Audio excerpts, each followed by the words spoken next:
Well, God bless you. I wanted to kind of come to you today and talk a little bit about some primary Kemetic sources, some Kemetic sources for various things that we see that we've been talking about, especially with respect to the wars that took place in the New Kingdom for ancient Kush. So I wanted to kind of talk about that because I like to share, resources and information that you can look up yourself and learn more about. And before I jump into that, I just want to say thank you for all those who support me. I very much appreciate it. I ask that you like this video. If you get a chance, like this video, subscribe to this channel, and please, above all, share this with somebody. Tell somebody about these resources. Tell somebody about this channel. There are a lot of resources that I provide that people can learn a lot more about ancient Kush, about ancient Kemet, and really get an idea of ways to think about ourselves with respect to a different way of understanding your history and a different way of understanding who you are and where you came from and what's possible and what happened in the world. I was thinking about today, I know of some people we were talking about some things. They were talking about slavery and things like that. And they were kind of getting so depressed, was explaining and trying, just trying to say and think about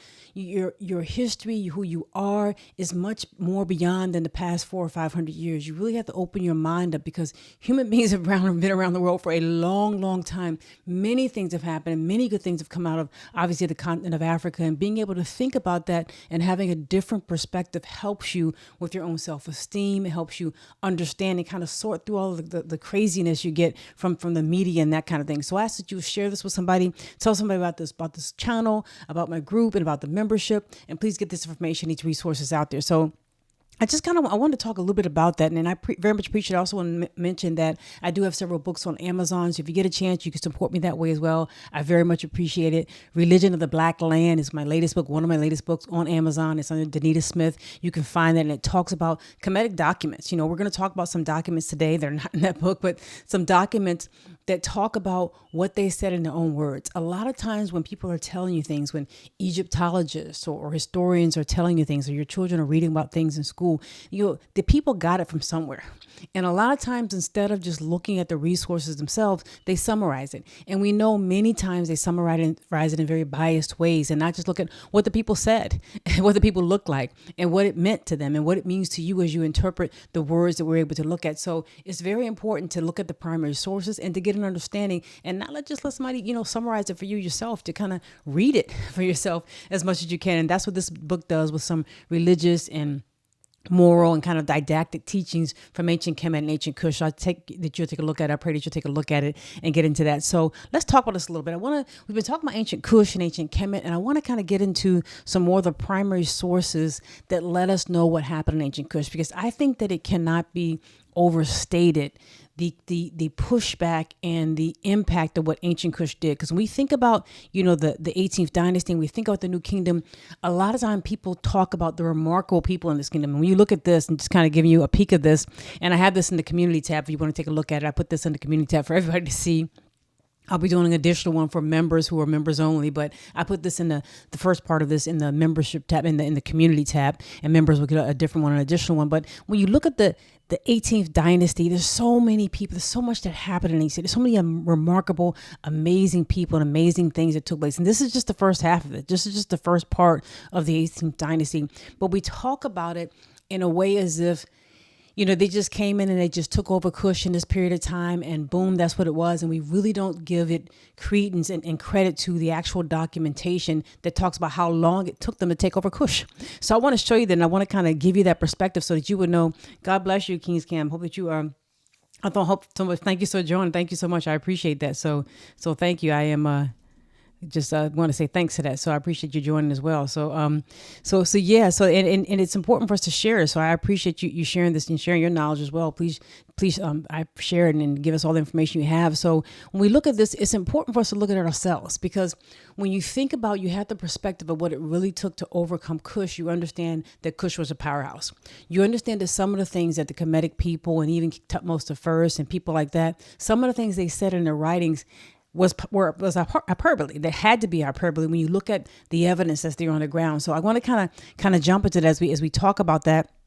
and get our perspective as to what's going on as we think about ancient Kush right there in Upper Nubia, right there around the third cataract where it says Kerma right there, that being the heart and the center of ancient Kush, and why it took so long for the Kemetic people to actually take that over, right? So we're going to look at one of the sources, one of the primary sources for what's taking place in this whole time period where you have the 18th dynasty and Ahmose coming to power and kicking off the new kingdom, a whole new era in Kemetic history. And this is like the most famous era, and historians talk about it all the time.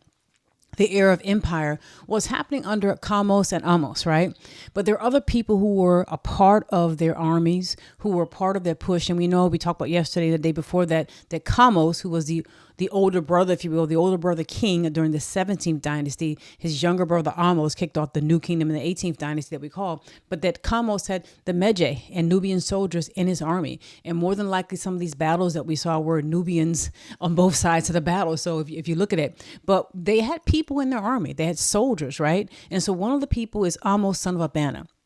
And I've talked about him, but I want to kind of read a little more specifically what he says in his tomb. So he has a tomb that talks about his whole, information, his whole career as a soldier. And it's amazing because his career as a soldier begins with basically the 18th dynasty. He's beginning right here with Ahmose I. He's starting with Ahmose I, and he is going all the way through Thutmose I. He has a long career, if you will, where he is being able to share some really important things about history. And the Kemetic people obviously put a lot of things in their tomb. So we're going to talk first about Ahmose, son of Abana, and read what he said to give us first primary source history about what happened from somebody who was there, what they put in their tomb. So he talks about his whole career as a soldier, and he talks about the campaign against Nubia. And you can find this in James Breasted's Ancient Records of Egypt, if you'd like to look at it. But he's talked about this, and he talks about how he sailed with Thutmose I. So Kepakara. So, and I kind of like that name. When you think about Kepakara and the whole idea of evolution and revolving and renewing yourself and renewing your ka through Ra, it's an amazing name. So when you think about Thutmose the first that we call him, his Kepakara, his throne name is kind of interesting. So here Ahmose, son of Abana. And Abana, by the way, is this soldier, this man's mother. So he's Ahmose, son of Abana. They talk about their mom. They call out their mom a lot. And he's saying, I sailed with King Thutmose I, who was triumph.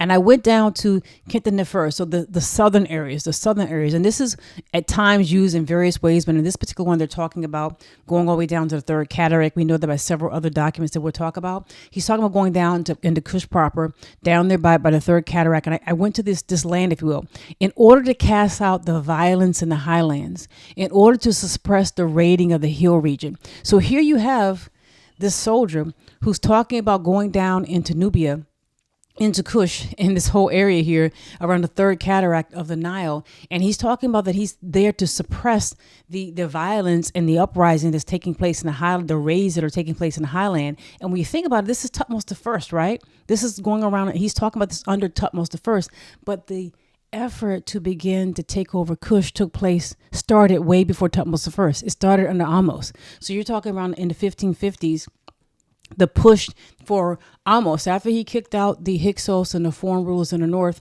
and put them all the way into Palestine, all the way, going all the way toward Syria, if you will, toward that area, he came and he went to attack Kush.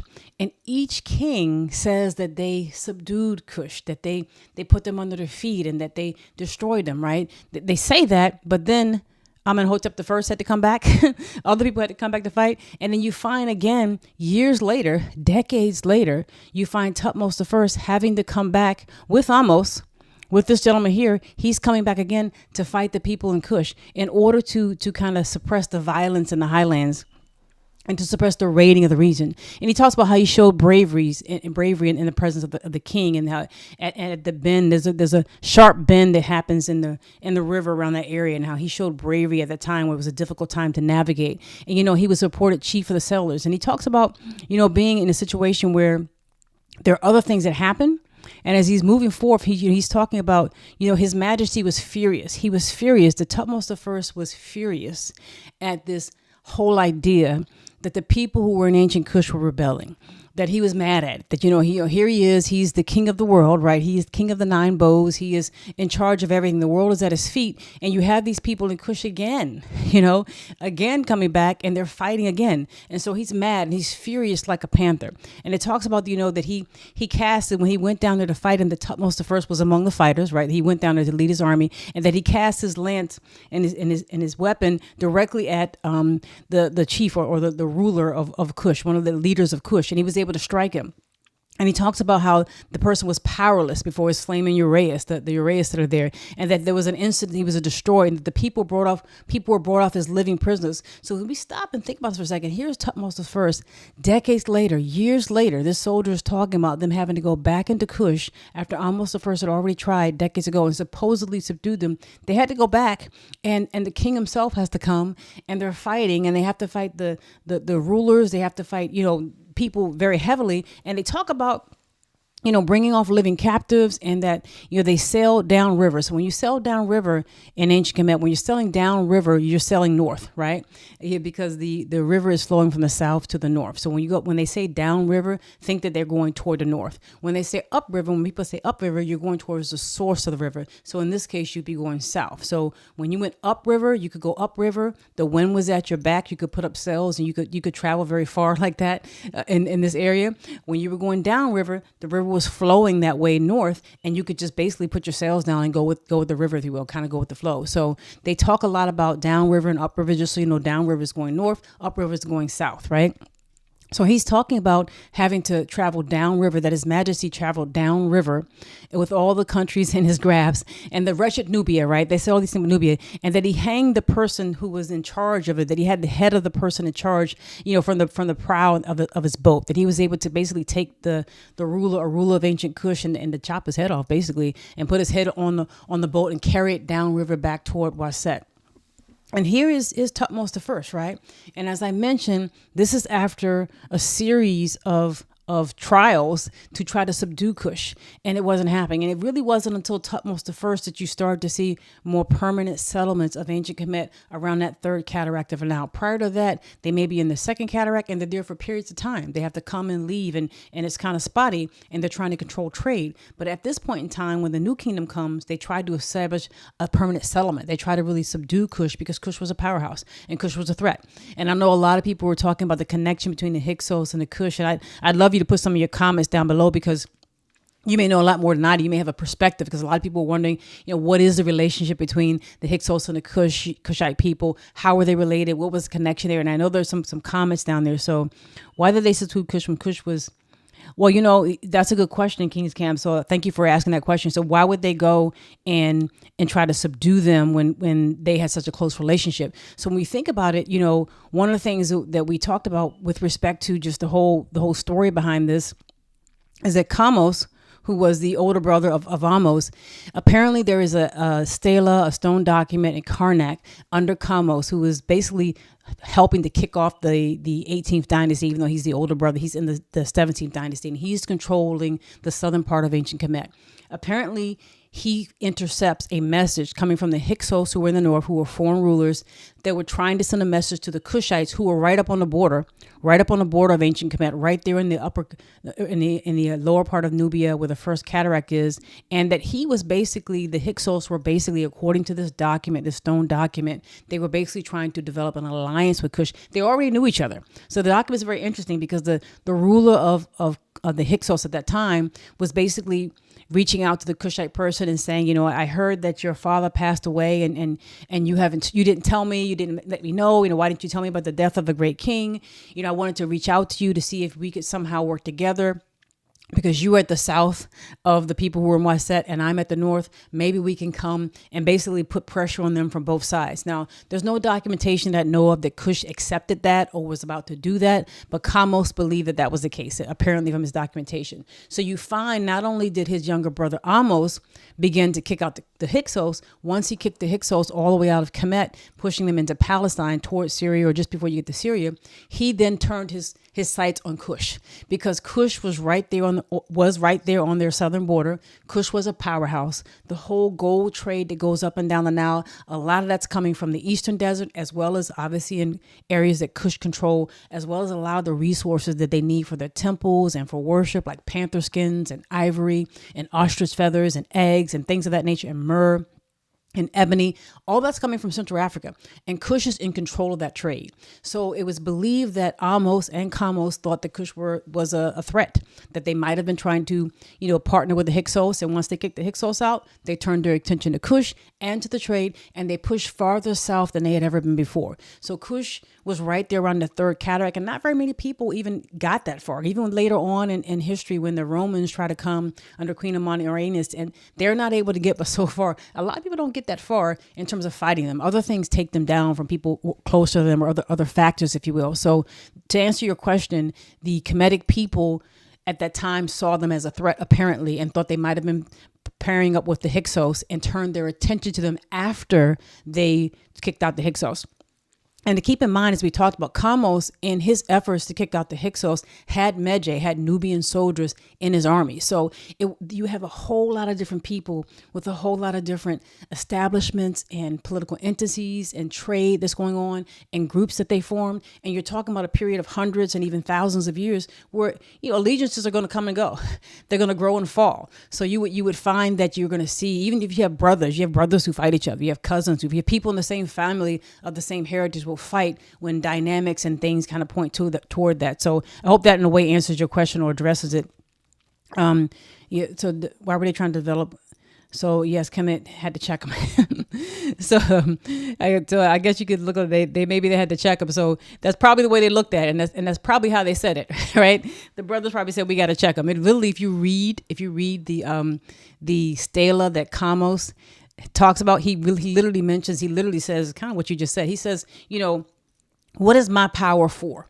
Why am I, what am I exercising power for when I have rulers on my north and Kushite people on my south? What am I doing? I need to basically flex my muscle, and I need to be able to take over this whole country. That's almost what he says. He says that apparently in this document. He says that to his court, to his advisors, and they're kind of advising him maybe to kind of hold back. He's like, no, wait a minute. What am I power for? What is my power even for? If I can't handle these foreigners on the north and these people in the south, what am I?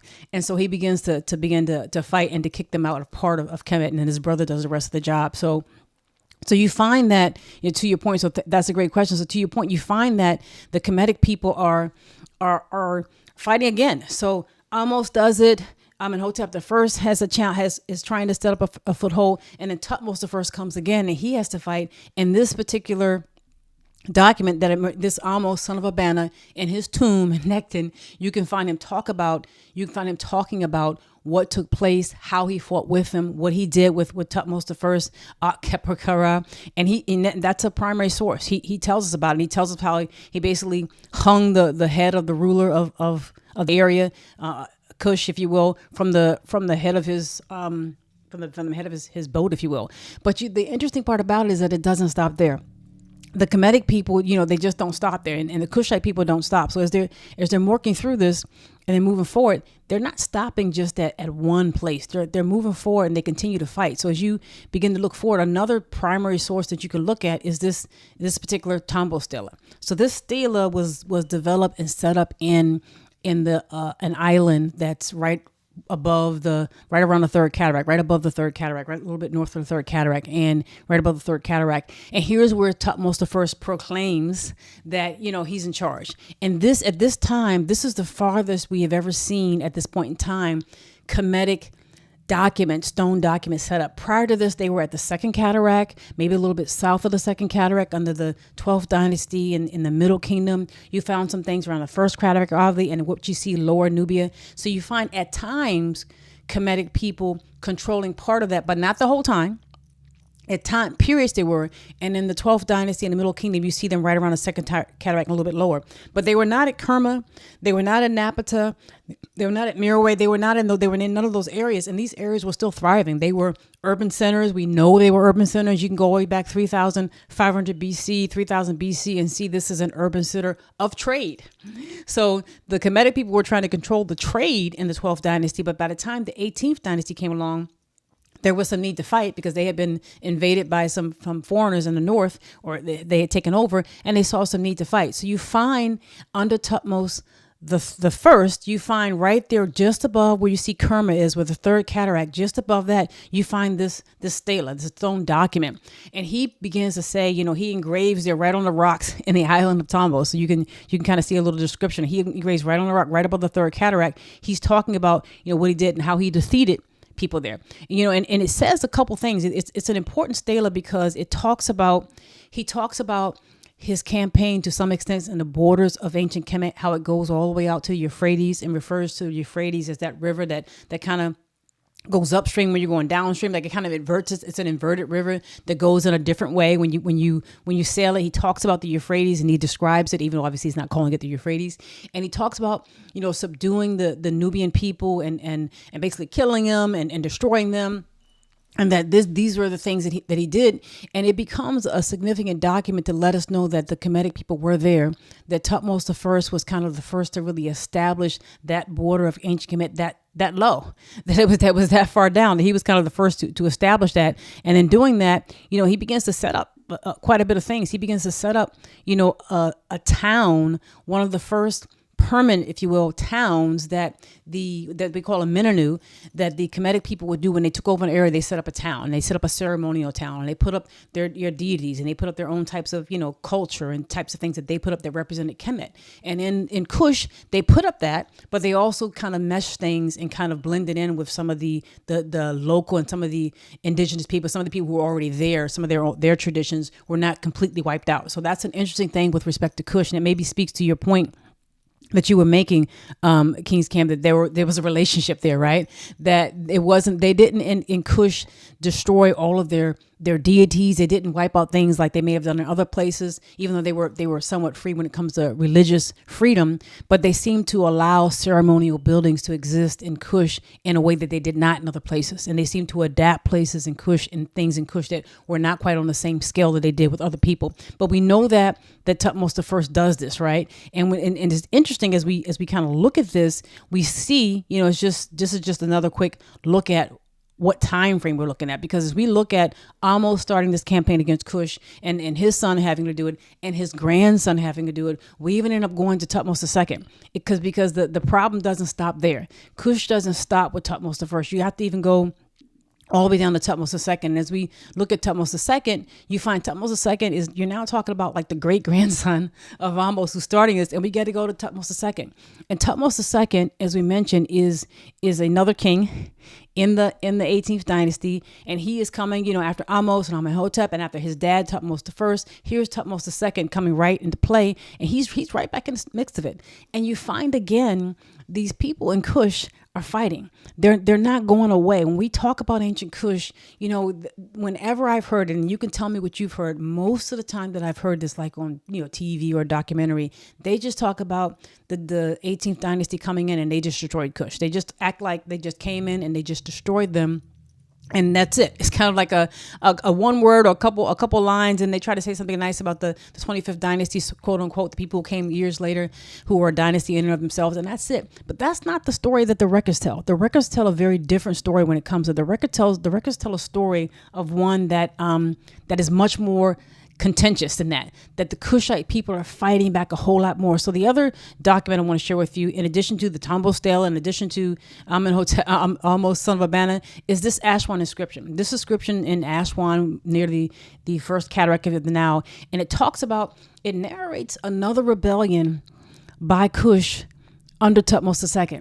So here we have again the people of Kush coming back. Here we have the brothers and sisters of Kush coming back and saying, we're not taking this whole Kemetic thing. We're not taking this whole, bowing down to you and being defeated thing laying down. We're not taking that. They continually fight back. And here they are making a strong statement with it. And so it talks about, in this, how a messenger comes to Thutmose II and tells him about this rebellion and what is the What is the result of it? So as we kind of read this, I kind of go through, it talks about anytime you hear Kemetic kings and queens and royal people, they had titles. And a lot of times those titles had to do with Heru, as you know, Heru being that divine offspring, the divine, reflection of both Asar and Aset, God's divinity and the discipline, I believe, that brings forth your will to do what you need to do and allow you to be in control of your life. Well, this is Heru, and these are like the titles of Thutmose of the second. And he's the Heru, the mighty bull. I'm going to say Heru, not Horus. The mighty bull, powerful in strength, the favorite of the two goddesses, the favorite of, the two deities from Upper and Lower Kemet,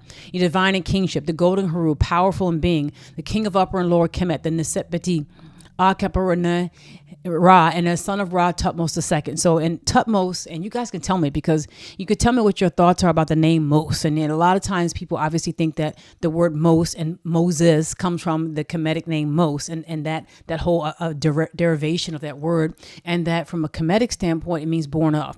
So he would be saying that he is born of Thutmose. He is born of Tahuti, and that's referring to Thoth or Tahuti. So he's born of God's will.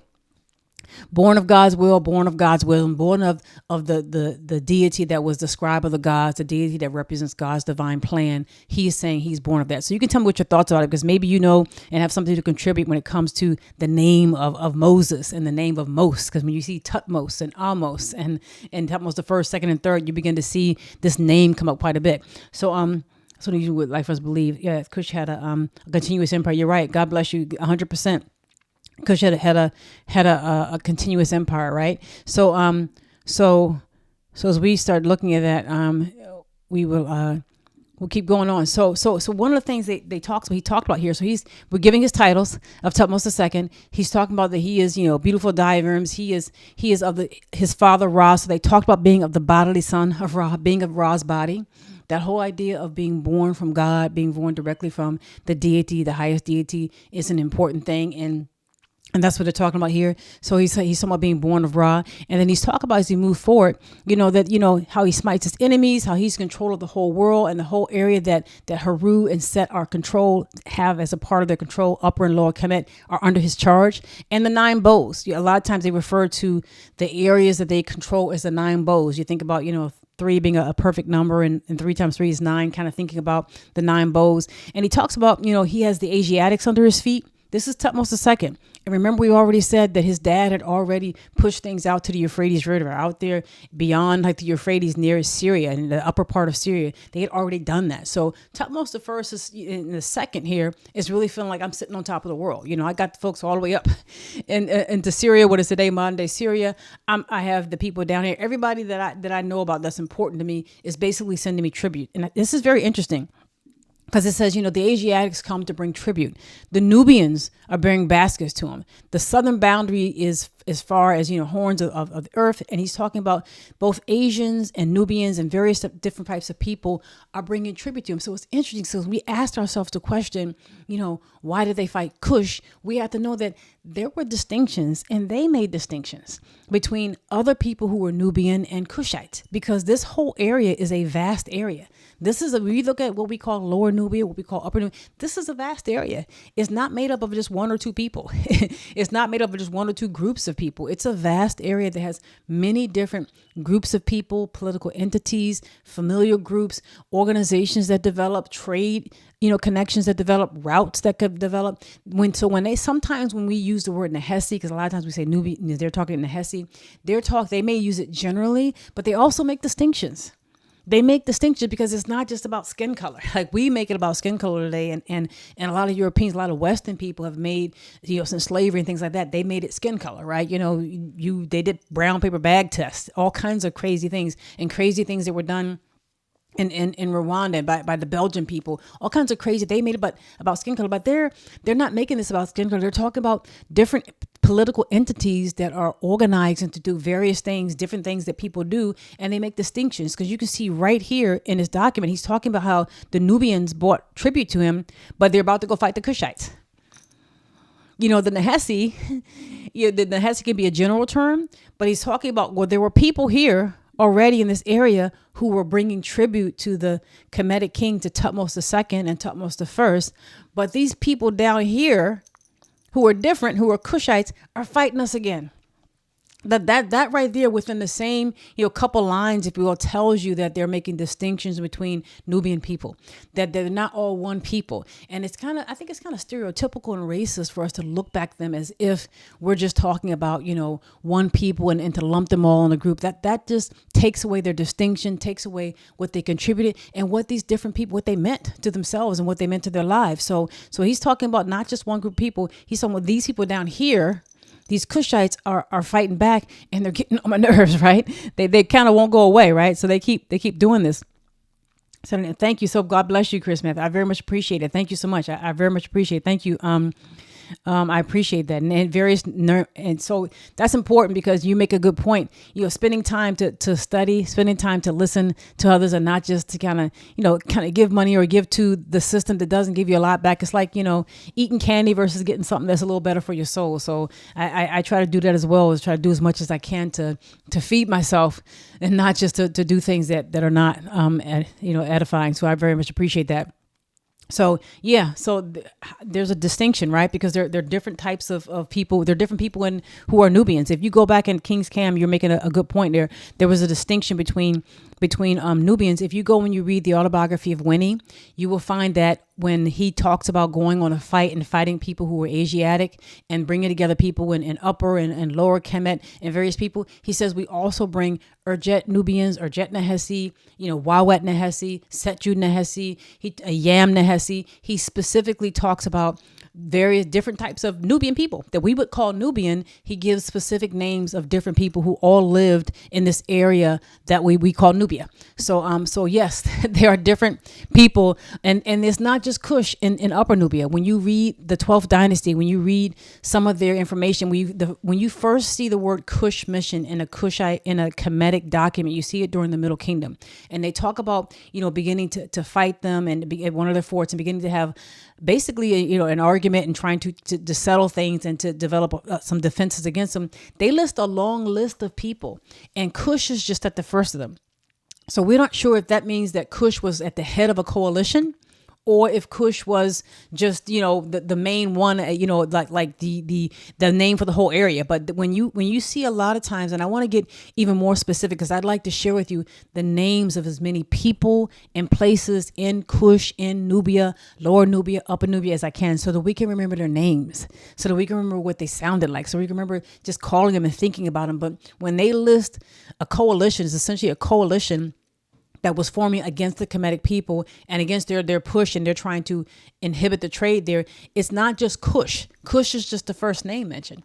And it's the name, obviously, that's adopted all along. So we don't know if was it the largest part of the group? Was it just at the head of the coalition? But they list other people. It's not just Kush that they talk about, which I think is a very important thing. So what was the autobiography? The autobiography of Winnie. I'll even put I have it on my here as well. I did a couple of, I'll put it in the description for this if you want, and put it in the comments at the end. I did a couple of videos about that, and I have some write-ups about the autobiography of Winnie. So that was in the Old Kingdom.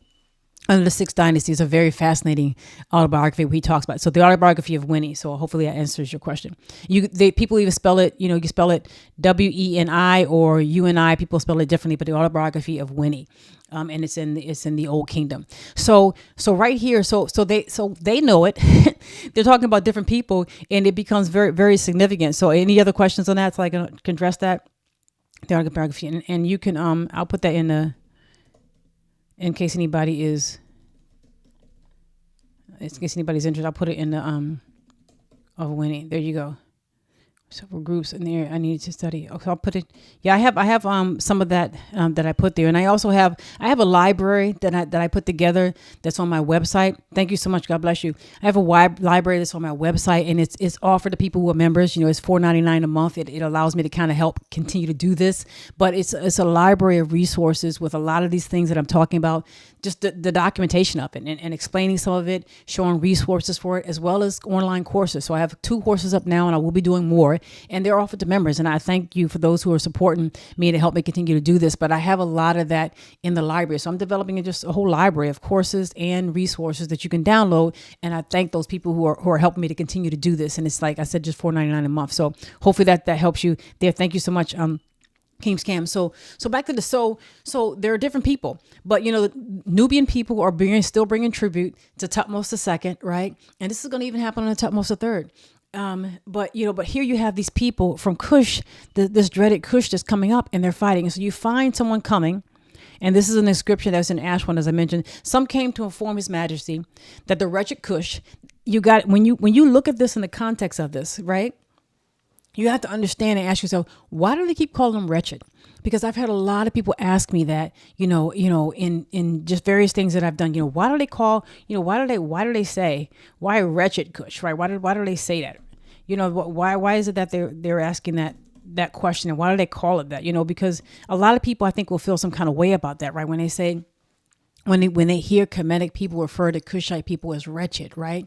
That must be a bad thing, or they're saying that. But when you stop them, and nobody talks about it, and it can make you feel some kind of way, especially if you're thinking about, you look at all the amazing things that people have done and African people have done that we just look over, that it kind of makes you feel kind of way when you hear people calling Kush wretched, and what do they mean by that? But when you stop for a second and you start to realize and think about that ancient Kemet had been fighting Kush for years and years, time after time, this wretched Kush is not so wretched. You know what I mean? I think about it almost like a hip hop battle. I think about when you have somebody who, you may have two opponents that are powerful, right? That are really good. And one calls somebody a sucker MC, or they call them whatever. Another person calls somebody that. But they're calling them that. You usually don't call out people in this way unless they can fight. Right? You usually don't pay that much attention to and give them that much attention to in your documents and setting up forts and putting together this menu and putting out all this effort unless they could fight, unless they were in control of something important. Because why would Ahmose even take the time to go down there to kill him and have to come back again under Ahmose and have to come back again under Thutmose I and have to come back again under Thutmose II? Why are they doing it? When you start to read these documents, you start to say, wait a minute, maybe there's a different picture here. Maybe they're wretched. Maybe they're not so wretched. Maybe that's the way of Thutmose I and his son. Maybe that's the way of them saying, you know what? I gotta stomp this enemy down. And they called everybody wretched. If you read their documents, whether you were Asiatic or Libyan, or you were in Palestine, you were in the Sinai Peninsula, you were in parts of Nubia, Lower Nubia, if you were in Kush, they had names for everybody. But you stop for a second and think, wait a minute, they had to keep fighting these people who were wretched. Maybe they weren't so wretched. And maybe the Kushite people weren't weak.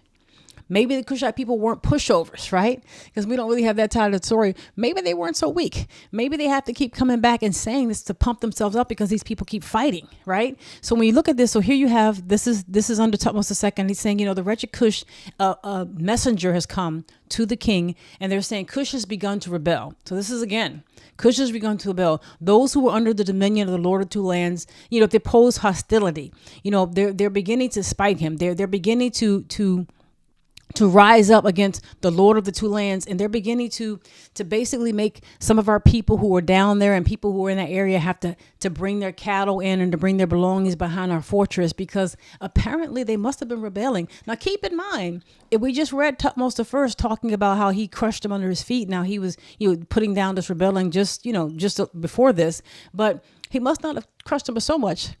He must not have killed everybody. He must not have done but so much, because they keep coming back, right?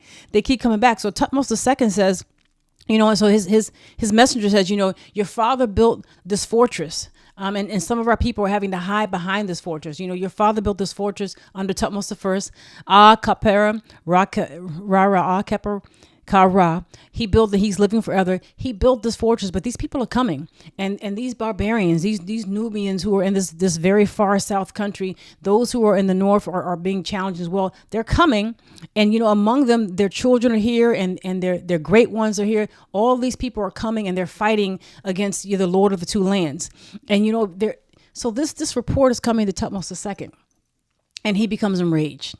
It says, according to the stone document, his majesty was furious at it, like a panther. He was mad like a panther. And something similarly said about his dad when his dad finds out about Kush as well. He's mad like a panther. He's mad like a panther. He was furious at it when he heard it. And he says, I swear, as Ra loves me, as my father, Lord of God, Amen, Lord of Waset, favors me, I will not let live among them their males, not even one.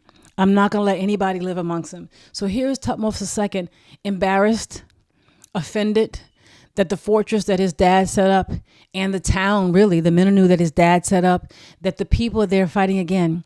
And that there are people that he has there set up in this outpost that have to hide behind the fortress that his dad made. They're supposed to be in charge of this country.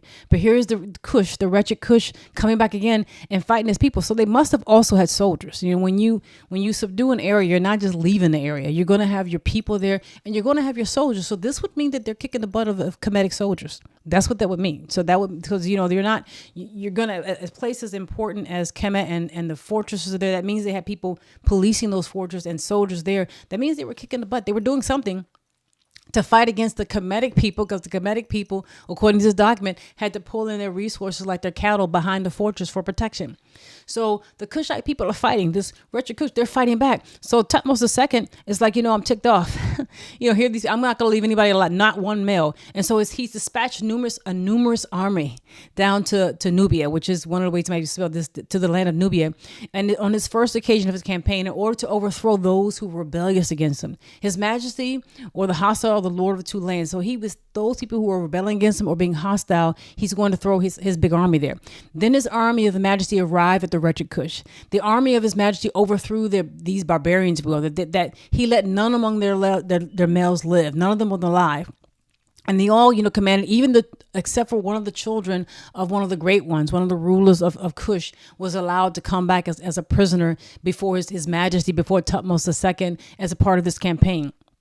So he talks about bringing back the children, and they were taken away alive as prisoner, and they were placed under the feet of the good God for his Majesty, and that he appeared upon his throne to see these living prisoners when they were brought in which his army had captured. So in one sentence, they're saying we didn't leave any males alive. Then they're saying we're bringing people back. So obviously, you know, they didn't kill everybody, and that they brought back one of the children of one of the rulers of ancient Kush, and that this was a time when, you know, the land was made subject to his Majesty, and that people were rejoicing and people were excited because now the Lord of the two lands, now the king of Upper and Lower Kemet, you know, Thutmose II, had brought order back, that he had killed and destroyed this rebellion that was taking place in Kush, and now things are all better. So this is what the document says. And you can tell that there's hyperbole in the document, right? So obviously they didn't kill everybody. And obviously when you say, I you know, not going to leave any male alive, or I'm going to totally do it, that doesn't quite happen, but it gives you more insight into Kush. It gives you more insight that this wasn't a one and done thing. When we talk about ancient Kush and we talk about them fighting and we talk about the wars that took place and how Kemet, you know, fought against those wars, we can look at documents, and so look at Ahmose, the son of Abana.